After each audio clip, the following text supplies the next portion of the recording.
आज जो है रियासत कर्नाटक के अंदर बीजेपी की हुकूमत पहले गौकशी लाई, गड़बड़ करने की कोशिश की, नहीं हुआ। उसके बाद मजहब तब्दीली की बिल लाई, गड़बड़ करने की कोशिश की, नहीं हुआ। अब तीसरी बार हिजाब की लाई। हिजाब है क्या? जो कोविड में डाले वही हिजाब। कोविड में हिजाब डालो बोल रहे और कॉलेज में हिजाब नको कर बोल रहे। समझ में नहीं आ रहा क्या है बोल के। तो इसलिए लड़कियों की तालीम की सबसे जरूरत है हमें।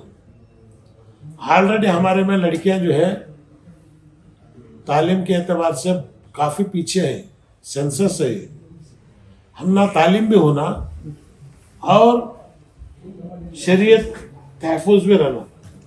इसलिए मेरे उलमा इकराम से मेरी दरख्वास्त है कि फौरन आप लोग एक जगह जमा हो और हमें बताएं कि सियासतदान हम क्या इक़दाम करना है। कई जगह लड़कियां हिजाब पहने बगैर कॉलेज को जा रही, कई जगह पेन को जा रही और कई जगह यूनिफॉर्म के बारे में बोल रहे। कॉलेज के बाहर हिजाब डालना, कॉलेज के अंदर गए के बाद हिजाब निकालना। जहां लड़के नहीं है, सिर्फ लड़कियां हैं, क्या उस क्लासरूम में भी हिजाब पहन के बैठना? ये सब मसले हैं। इसलिए मैं उलमा कराम से दरख्वास्त करता हूँ कि फौरन जो है अपनी राय दें और हमें खामोश है ये मत समझे। जो काम होना है वो हो रहा है। हाईकोर्ट में केस है 8 तारीख को, 2 जजमेंट पहले आ गए हैं। जहां तक यूनिफॉर्म का सवाल है, हमने कोई एतराज नहीं है। कॉलेज का जो भी यूनिफॉर्म गवर्नमेंट ऑफ कर्नाटक तय करेगी, वो यूनिफॉर्म को मानने के लिए तैयार है। लेकिन वो यूनिफॉर्म जो है किसी मजहब के बुनियादी उसूलों के खिलाफ ना हो, ये भी गवर्नमेंट ऑफ कर्नाटक का फैसला करते वक्त अपने दिमाग में इस बात को रखे। और इसलिए मैं चाहता हूं कि वो उलमा कराम एक रास्ता दिखाएं कि भाई हिजाब हो तो कैसा हो, सिर्फ लड़कियां हैं तो वहाँ क्या हो, अगर को एजुकेशन है तो वहाँ क्या हो। ये चंद बुनियादी बातें हैं, इसका जो क्लैरिफिकेशन करें। और मैं मुबारकबाद देता हूँ बीजेपी वालों को। पहली बार मेरे कौम के लड़कियां इतनी हिम्मत के साथ जो है आज टीवी के सामने आके जवाब दे रहे। माशाअल्लाह, अल्लाह नजर बस से बचा दे। लड़के ही जवाब दें, लड़कियां भी जो है इनमें भी ताकत है। ये भी मुकाबला कर सकते हैं, पुलिस का कर सकते हैं, लाठीचार्ज का कर सकते हैं। वो लड़कियों के बयान को देख के मैं बहुत खुश हो रहा था, क्योंकि बेटियों का बाप हूँ मैं। मुझे बड़ी खुशी हुई कि भाई पीयूसी पढ़ने वाली लड़कियां जो जिस तरह हिम्मत से जो है आज सवाल जवाब दे रहे। तो वो लड़कियों से मेरी दरख्वास्त है कि आपकी तालीम हासिल करें। इंशाल्लाह हम लोग बैठ के फैसला करेंगे। अब इसके ऊपर एसडीपी वाले ये वो चुप खामोखा बोलने से कोई फायदा नहीं है। ये हर एक का मसला है। बिल्कुल पुलिस को आपके मुखातिब आपके जरिए मैं कहता हूँ कि हुकूमत परमानेंट रहेगी अगर समझेंगे तो मैं एनआरसी एचआरसी लाखों चुनो क्या भी नहीं बिगाड़ सके हमारा। खामोश। अगर वो एक लड़की के ऊपर कोई लाठी अगर पड़ी तो पूरे रियासत कर्नाटक में हलचल बच जाएगी।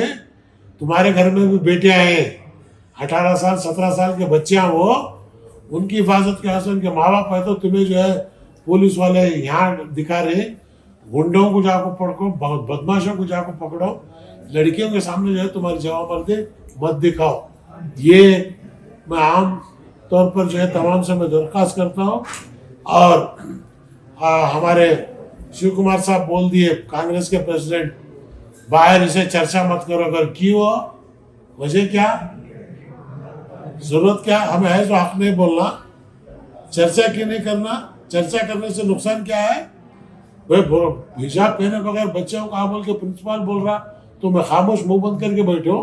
नहीं। इसमें जितने भी हमारे सियासतदान हैं, पार्टी क्या बोलती बोल के मत देखो, शरीयत क्या बोलती कर को देखो। योज बाबरी मस्जिद में कर ले सो। आज ये जो है ये मसले में वैसा नहीं होना। आज जितने भी सेक्युलर लोग हैं, चाहे मेजॉरिटी हिंदू है, आज जैन, मारवाड़ी, औरतें घूंघट पहनती, क्या उसे बीजेपी वाले घूंघट निकालो बोले? नॉर्थ कर्नाटक में जाओ, बगैर चादर के फुल सिर के ऊपर जो है औरतों को चादर रहता, वो हिंदू रंधे मुस्लिम रंधे। हमारा कल्चर है कि औरत का एक लिबास है, अपने पूरे लिबास के साथ अपनी इज्जत और हुर्मत को बचाए रखने का काम औरत करते आई है। तो इसलिए मैं उलमाए कराम से दोबारा गुजारिश करता हूँ, फौरन एक हम तमाम सियासतदानों की मीटिंग बुलाए और हमको हिदायत दे कि इसके ऊपर क्या इकदाम करें। जो आपकी बात नहीं मानेगा उसका जवाब आवाम देगी।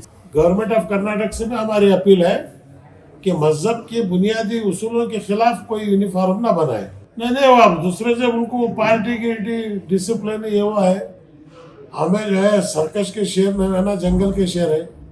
आज हमारे मेमन साहब MP धारवाड़ मुंबई के NCP के, वो भी सुप्रीम कोर्ट के एडवोकेट है, वो भी आज सुबह को फ़ोन कर रहे थे। दोबारा उनसे राय मशवरा करने के बाद ही आज प्रेस कॉन्फ्रेंस रखें हम लोग। अगर हाईकोर्ट में कुछ भी अगर नहीं आया तो सुप्रीम कोर्ट तक इसे जाएंगे हम लोग। गवर्नमेंट ऑफ कर्नाटका से हमारी अपील यही है कि इसके स्टेटस को आप मेंटेन करें। नहीं, ये CM को तंग करने के वास्ते बीच में डाल के दबाने कर रहे हैं।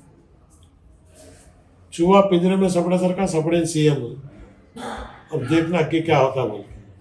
अच्छा, ये तो क्लियरिटी आपका हो चुका है कि आप कांग्रेस छोड़ चुके हैं और आप 10 तारीख तक ये भी कहते हैं कि बता देंगे क्लियर कट कि मैं जनता दल जा रहा हूँ। तो अब ये बताइए कि सर इतना लंबा अरसा आप कांग्रेस में गुजारने के बाद अब आपको एहसास सर हुआ है कि कांग्रेस पार्टी में मुसलमानों की कोई अहमियत नहीं? एहसास नहीं हुआ नहीं बोल के नहीं, लेकिन वक्त आना ना। लेकिन काफी लंबा सर टाइम क्या करें, ये बस स्टैंड से छोड़े के बाद दूसरा बस स्टैंड कट्टा तो नहीं करना ना। चल